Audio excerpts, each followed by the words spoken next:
All right, well, good morning, everyone. Thanks for being here.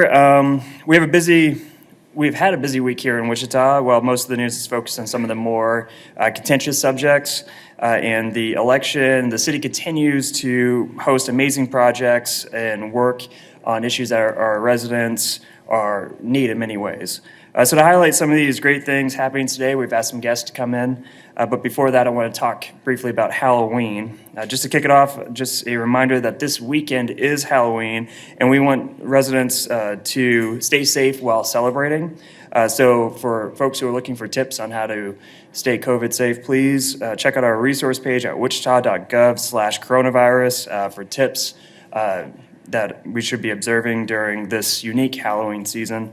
So just a brief reminder that Sunday is also daylight savings time. Be sure to turn your clocks back 1 hour before you go to bed Halloween night, because everything I think the public wants is one more hour of 2020, right? So with that, don't forget it's daylight savings time. And also, as we learned I think like about 3 weeks ago, we were at the fire station for fire safety. One of the things that we learned was that when we turn our clocks back or forward is the time to check our smoke detectors, make sure that the batteries are still working. So please take that time to check your smoke alarms and make sure that they are working as well. So we're going to move right into parks and open streets. So this year we were not able to hold open streets due to COVID, but we plan to be back next year and hopefully bigger than ever. So in 2019 we had roughly 36,000 people in downtown Wichita come together as a community.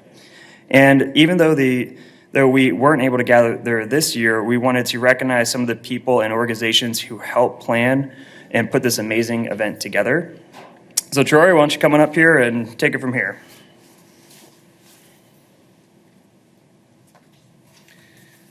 Thanks, Mayor. As you mentioned, watch yourself. Woo. As you mentioned, this year we weren't able to have open streets. Our whole process in Parks and Recreation is to bring people together. 2020, we're not doing that, unfortunately, but we're going to be planning even bigger next year.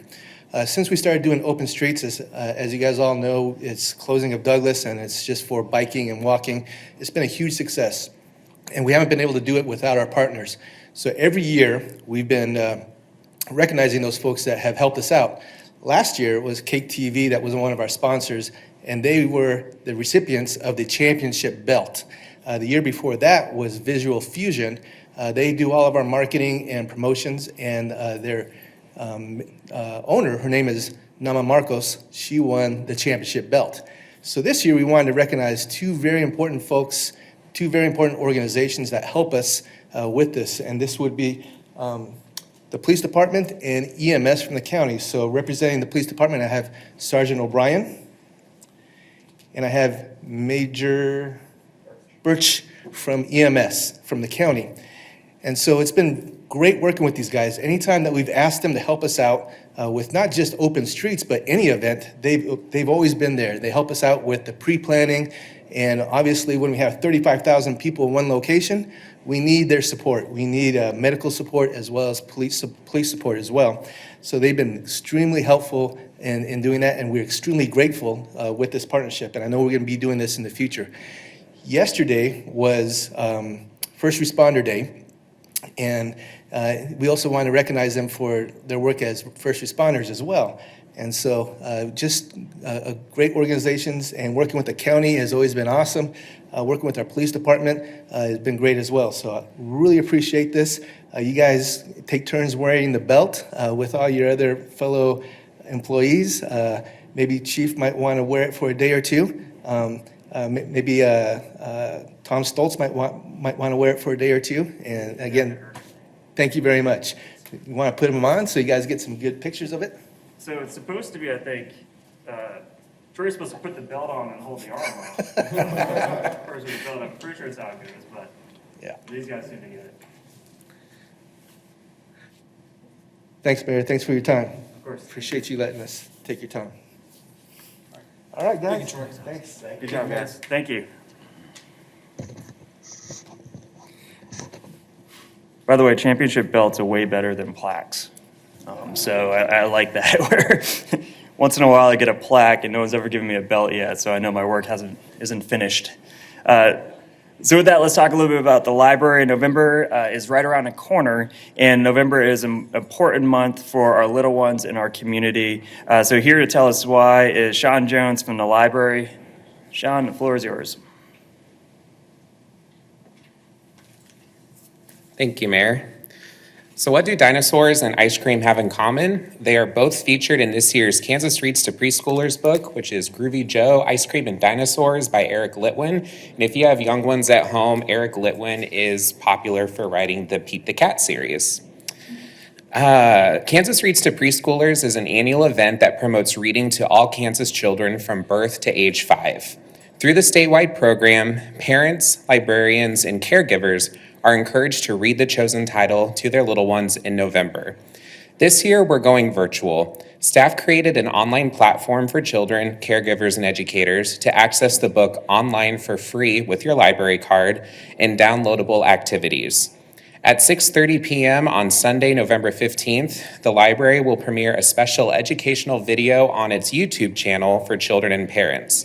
The library staff put together a Sesame Street-like video that will teach children all about ice cream and dinosaurs. More information is available at www.wichitalibrary.org/pre-K. All right, thank you for that, Sean. So next, we're going to talk about the KEPP funding. So for that, I'd like to invite up Housing Program Coordinator, Ms. Williams. Ms. Williams and the other housing staff have been so busy helping those in need in our community. She's here to discuss the new partnership to assist those who would qualify for to pay their housing costs, including utilities and I think rent as well. So for some details, here's Ms. Williams. Good morning. My name is Nichelle Williams, and I am currently the program coordinator for the Kepp Program inside of the Housing Department. And today I'm going to talk to you a little bit about the Kepp Program, and that is with us partnering with the KHRC, which stands for Kansas Housing Resource Center.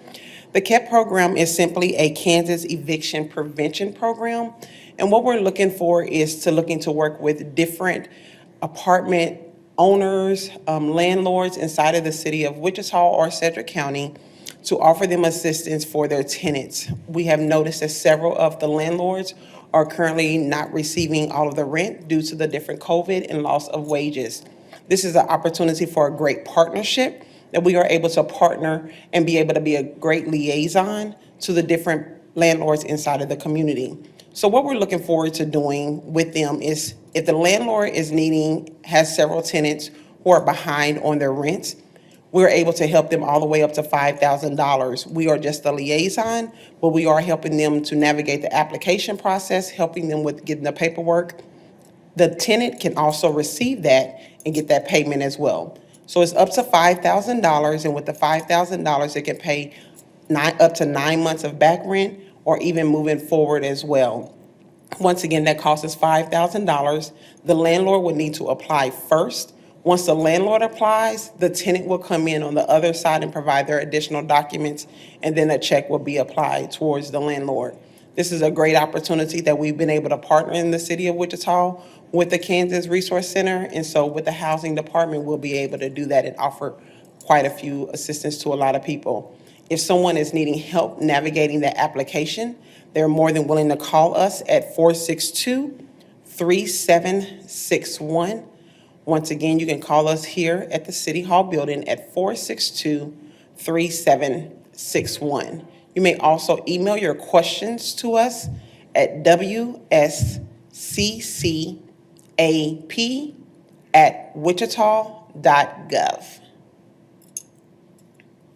How long is the turnaround from when they begin the process to when they would receive the money? So once the landlord applies, then they will receive a response within 72 hours that they have been approved. Once the landlord has been approved within the 72 hours, then the follow-up is from their tenants. The tenant would then upload their documents that are required, and within the next 48 to 72 hours, they'll receive a response, and then the check is automatically mailed to the landlord. Thank you. All right, yeah, we have a and I need to help with this. Thank you, Ms. Williams, of getting information out about how the different programs we have to keep people in their houses. And the beginning of next year, when I think the ban on evictions might expire, we don't want to see a bunch of folks who wind up homeless. So please, if you are looking, or if you're in a situation where COVID has affected you or financially, please check out our wichita.gov website and our housing department. There are multiple programs that are available that will help our citizens. So just a reminder that we have an election less than a week from now, next Tuesday, and I believe there's early voting happening right now throughout our community. And just a reminder that we will be offering free rides on election day throughout the city on Tuesday with our bus system. So anybody who needs a ride to and from the poll will be able to utilize our bus completely for free. So we want to encourage folks to do that because our elections always are better when we have more participation. With that, I'll open up to questions.